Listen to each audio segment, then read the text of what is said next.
Welcome to PM9 News. As you know, today Finance Minister Arun Jaitley presented the first financial report of the BJP government at the center. Come, let's know what do people think about this. भाव पे भी इंसान है ना गुजारा कर लेता था। अब ये जो सरकार आई है इसने ना वड़ा भाव पे भी जिंदा नहीं रहे आदमी, बस यही इनका का ये है मतलब है और कुछ नहीं है। बम्बई छोड़ के गरीबी हटेगी नहीं, मुंबई से गरीबों को हटाया जाएगा।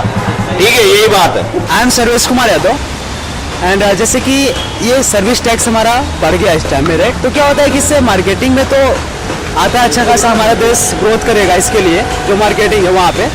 और एक थिंग होगी, जैसे कि अगर हमारा सर्विस टैक्स बढ़ रहा है तो हमारा पेमेंट भी बढ़ना, जो सैलरी है वो बढ़ना बहुत जरूरी होता है, क्योंकि महंगाई जब भी सर्विस टैक्स बढ़ा तो महंगाई बढ़ेगी। और महंगाई के साथ साथ अगर हमारा पेमेंट नहीं बढ़ता तो हमको खर्चा चलाना उतना नहीं आसान नहीं होता। तो इसके लिए सरकार से दरख्वास्त है कि यहाँ पे अगर सर्विस टैक्स के साथ साथ पेमेंट भी लोगों का बढ़ाए सैलरी, तो उनको वहाँ पे अपना फैमिली चलाने के लिए अच्छा होता है। That's it and it is very nice that कि हमारे यहाँ पे सर्विस टैक्स बढ़ा है, कोई प्रॉब्लम नहीं है, क्योंकि सर्विस टैक्स जब भी बढ़ता है तो हमारे जो चीज़ें होती है कॉस्टली होती है और अदर कंपनी के कंपेरेटिव होते हैं, हमारा देश भी ग्रोथ करेगा।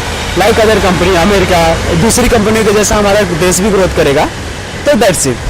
हर एक चीज़ अभी महंगी होने वाली है, उसके बारे में आपका क्या ख्याल है? देखिए, जहाँ तक मेरा ख्याल है कि इस गवर्नमेंट से ऐसा एक्सपेक्ट तो नहीं किया गया था कि मतलब महंगाई बढ़नी चाहिए, लेकिन जिस हिसाब से ये सर्विस टैक्स बढ़ा रहे हैं मुझे तो लगता नहीं कि ये अभी कुछ सही हो रहा है। क्योंकि अब बाकी लोकेलिटीज़ में देखें तो वहाँ पे इतने ज़्यादा चार्जेस नहीं, और इतना मीन्स गवर्नमेंट ये नहीं कर रही है हम लोग के ऊपर। तो अभी देखते हैं अभी बाकी लोग क्या बोलते हैं। अभी जो हमारी जो बिजनेस है, बिजनेस को तो ऑलरेडी इफेक्ट होगा ही। और दूसरी चीज़ इस गवर्नमेंट से तो ऐसा एक्सपेक्ट नहीं किया था कि डायरेक्ट मीन्स 12.36% to 14% हो जाएगा, और थोड़ा बहुत अगर बढ़ाया जाता है तो फिर समझ में भी आता है, बट इट्स वेरी कॉस्टली। और सर गवर्नमेंट ने, बीजेपी गवर्नमेंट ने एक वादा किया है अभी कि 2022 तक हर एक को घर मिलेगा, तो आपको लगता है कि ऐसा होगा? देखिए, वो तो हर गवर्नमेंट प्रॉमिस करती है। हम लोग 1947 के बाद अब तक देखते ही आ रहे हैं कि मतलब कि हर गवर्नमेंट बोलती है कि गरीबों को घर मिलेगा, लेकिन अब तक कभी देखा जाए तो हमारी जो कुछ 125 CR की आबादी जो है उसमें से कम 40% लोग अभी बिना घर के रह रहे हैं।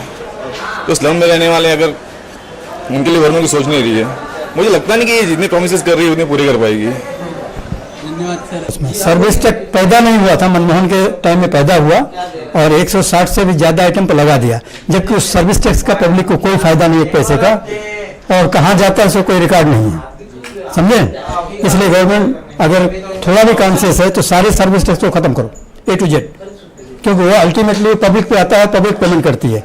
टट्टी करना जाएगा, पेशाब करना जाएगा, खाना खाना जाए, हर जगह सर्विस टैक्स। ये मनमोहन की सबसे बड़ी कमी है और पब्लिक की लूट है। नहीं, ये बराबर बताओ। सरकार तो बीजेपी की है।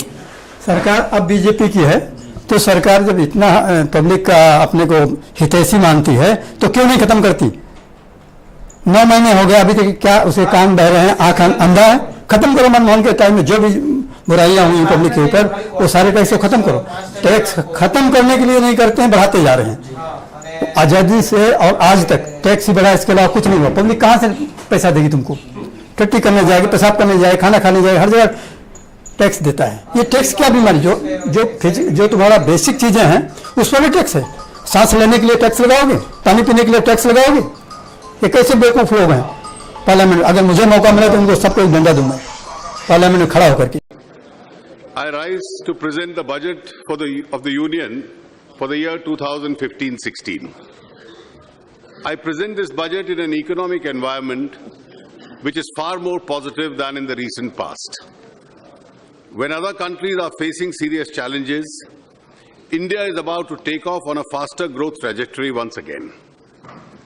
The International Monetary Fund has downgraded its earlier forecast of the global economic growth by 0.3%, and the World Trade Organization has revised its forecast of the world trade growth from 5.3 to 4%.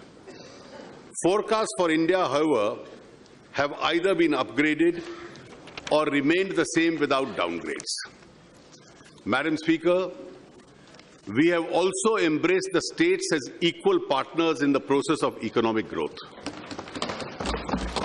States have been economically empowered more than ever before, It is my belief that every rupee of public expenditure, whether undertaken by the centre or the states, will contribute to the betterment of the people's life through job creation, poverty elimination and economic growth. In the last 9 months, the NDA government headed by Prime Minister Shri Narendra Modi has undertaken several significant steps to energize the economy.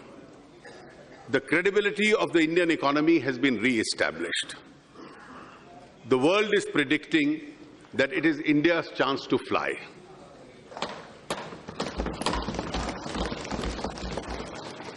कुछ तो फूल खिलाए हमने और कुछ फूल खिलाने हैं। मुश्किल ये है बाग में अब तक कांटे कहीं पुराने हैं। Though the union budget is essentially a statement of account of public finances, it has historically become a significant opportunity to indicate the direction and pace of India's economic policy. My proposals, therefore, lay down the roadmap for accelerating growth, enhancing investment, and passing on the benefit of growth process to the common man, woman, youth, and child, those whose quality of life needs to be improved. This is the path we will doggedly and relentlessly pursue. As the Prime Minister has often said, we are a round-the-clock, round-the-year government. Madam, allow me to describe the changes of the Indian economy since we first took office. In November 2012, CPI inflation stood at 11.2%. The current account deficit by the first quarter of 2013-14 had reached 4.6% of GDP, and the normal foreign exchange flows until March 2014 were 15 billion US. We inherited a sentiment of, if I may say so, doom and gloom, and the investor community had almost written us off. We have come a long way since then. The latest CPI inflation is 5.1%, and the wholesale price inflation is negative. The current account deficit for the year is expected to be below 1.3% of GDP based on the new series. The real GDP growth is expected to accelerate to 7.4%, making India the fastest growing large economy in the world. Foreign inflows since April 2014 have been about 55 billion US, so that our foreign exchange reserves have increased to a record of 340 billion. The rupee has become stronger by 6.4% against a broad basket of currencies, and ours is the second best performing stock market amongst the major economies. From this we can see what are the effects of this financial report on the people. With cameraman Vinod Kadai, myself Pranav Naik, PM9 News, Mumbai.